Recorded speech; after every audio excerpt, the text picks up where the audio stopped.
आवडी चॅनेलवरून सर्वांना नमस्कार। हम साथ साथ है ग्रुपचे उपाध्यक्ष मान्य श्री अशोकराव कोटेकर व त्यांच्या सौभाग्य यांचा 50वा लग्नाचा वाढदिवस हेवन हॉल आष्टा या गार्डनमध्ये हॉलमध्ये संपन्न होत आहे। त्यांना सन्मानित करण्यात येत आहे आणि असा हा त्यांचा आयुष्याचा कुटुंबाचा विस्तार या ठिकाणी वाढत गेला आणि तीच एक थीम या ठिकाणी वापरली जाते आहे। सर्वप्रथम जीवन कुमार यांच्या हाती फुल देऊन या ठिकाणी सन्मानित करण्यात आलं। त्यानंतर सन्माननीय शांतीनाथ यांच्या शुभ हस्ते त्यांच्या जीवनाला फुलांच्या माध्यमातून शुभेच्छा दिल्या गेल्या। त्यानंतर सर्वात मोठी जीवन कुमार यांच्या आयुष्यातील त्यांची अर्धांगिनी सुनसौ मनीषा यांचं आगमन या ठिकाणी झालं। जन्मदाता है जो नाम जिनसे मिला, थाम कर जिनकी उंगली है बचपन चला। त्यांच्या अर्धांगिनी सौ मानिक यांचं या ठिकाणी त्यांच्या जीवनामध्ये कुटुंबामध्ये आगमन झालं।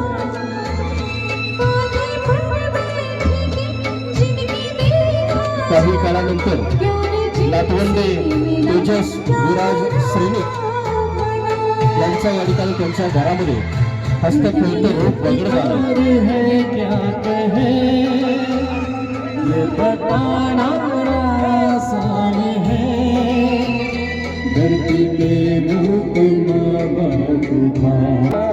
पहचान है ये तो सच है कि भगवान है।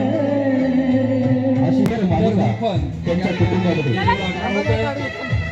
जीवन कुमार 50 वर्षाचा प्रवास हा विश्वासाने सजलेला संसाराचा वेळ हा प्रेमाने भिजलेला। या दोघांचा संसाराचा वेळ हा प्रेमाने भिजलेला आनंदाने आले। लग्नाच्या 50चे पर्व आले, लग्नाच्या 50चे हे लग्न पर्व आले, हे लग्न पर्व आले।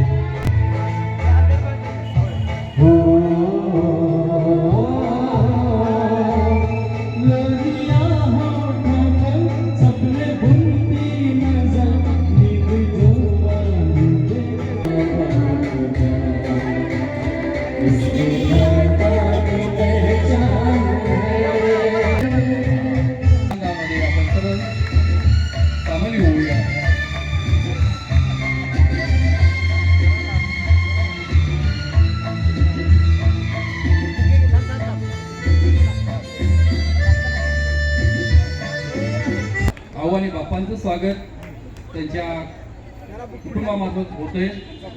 सर्वांनी टाळ्यांच्या गजरामध्ये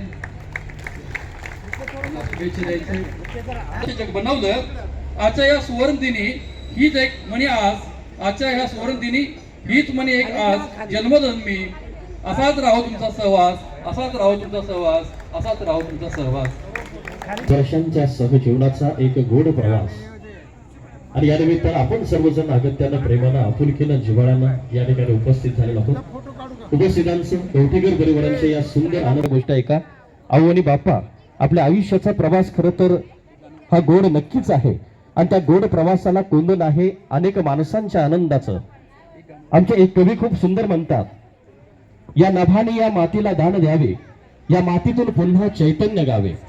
या नभाने या मातीला दान द्यावे, या मातीने पुन्हा चैतन्याचे गीत गावे।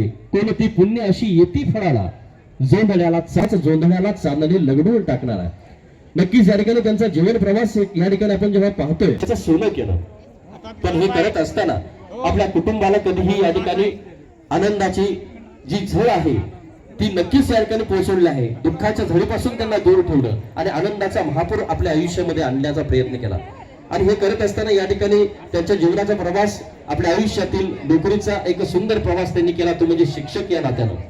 शिक्षक म्हणून काम करत असताना आणि ज्ञानाने अनेक पिढ्या त्यांनी समृद्ध केल्या आणि हे करत असताना त्यांनी जवळजवळ त्यांच्या या आयुष्याचा आष्टा, मिरजवाडी आणि शेवटी बावची या ठिकाणी मुख्याध्यापक म्हणून या ठिकाणी त्यांनी आपल्या सेवानिवृत्तीचा या ठिकाणी क्षण आपल्या जीवनामध्ये आणला। खरंच हा प्रवास भारतात इतका सोपा अजिबात नव्हता आणि 1973 साली त्यांनी डीएड केलं होतं। 73लाच या ठिकाणी त्यांच्या नोकरीचा सुंदर क्षण सुरू झाला। 38 वर्ष त्यांच्या जीवनाचा नोकरीचा प्रवास होता आणि लग्न त्यांचं 1976 साली झालं। जानेवारी 2012 मध्ये ते या ठिकाणी रिटायर झाले, सेवानिवृत्त झाले आणि त्यांच्या स्वभावाचं या ठिकाणी दर्शन अनेकांना घडलेलं आहे. सर्वांशी मिळून मिसळून राहणं, त्यानंतर त्यांना प्रवासाचं प्रचंड वेळ आहे, त्यांनी प्रचंड फिरती केलेली आहे, वाचनाचा प्रचंड वेळ, गाणी नाटक पाहण्याची प्रचंड आवड त्यांना आहे, कला त्यांनी अवगत केलेली आहे आणि अशा माणसांच्या प्रेमाने आणि जिव्हाळ्याने त्यांचं जीवन भरून पावलेलं आहे. आणि हे करत असताना या ठिकाणी त्यांच्या अर्थपण 1975 साली त्यांनी डीएड केलं. नोकरी त्यांची 7/8/1984 साली सुरू झाली. कालखंडामध्ये ते आपल्या सुना आणि नातवंडी यांच्या आनंदामध्ये दंग आहे. त्यांना देखील जमेल तेवढे प्रवास फिरती करण्याची या ठिकाणी आवड आहे. नोकरीच्या निमित्ताने या ठिकाणी 2014 रोजी त्यांनी सेवानिवृत्ती या ठिकाणी पत्करलेला आहे. असा हा त्यांचा दोघांचाही प्रवास आज 50 वर्षांपर्यंत त्या ठिकाणी सुवर्ण महोत्सवाच्या आगळ्या वेगळ्या उंचीवरती पोहोचतोय आणि त्या क्षणाचे आपण सर्वजण साक्षीदार बनतोय. आणि त्यांच्या संसार वेलीवरची 2 फुलं म्हणजेच सन्माननीय जीवनकुमार कवटेकर आणि सन्माननीय शांतीनाथ कवटेकर आज त्यांच्या घरामध्ये, त्यांच्या कुटुंबामध्ये या ठिकाणी या दोघांच्याही पत्नी सौ मनीषा आणि सौ माणिक यांच्या रूपाने या ठिकाणी लक्ष्मीची पावलं त्यांच्या घरामध्ये पडलेली आहेत. आणि आज तेजस, विराज, श्रेणिक अशा नातवंडांनी त्यांचं घर भरलेलं आहे. असा 9 जणांचा नवरत्न दरबार खरं तर या ठिकाणी दोघांच्याही आयुष्यामध्ये एक गोड आनंदाचं कोंदण निर्माण करतोय. आणि हा क्षण त्या सगळ्यांच्या साक्षीने या ठिकाणी संपन्न होतोय. एकदा जोरदार त्यांच्या जीवन प्रवासाला टाळ्यांच्या कडकडाट या ठिकाणी आपण धन्यवाद. या कार्यक्रमासाठी आष्टा नगरीचे सर्व मान्यवर व्यक्ती, मित्रपरिवार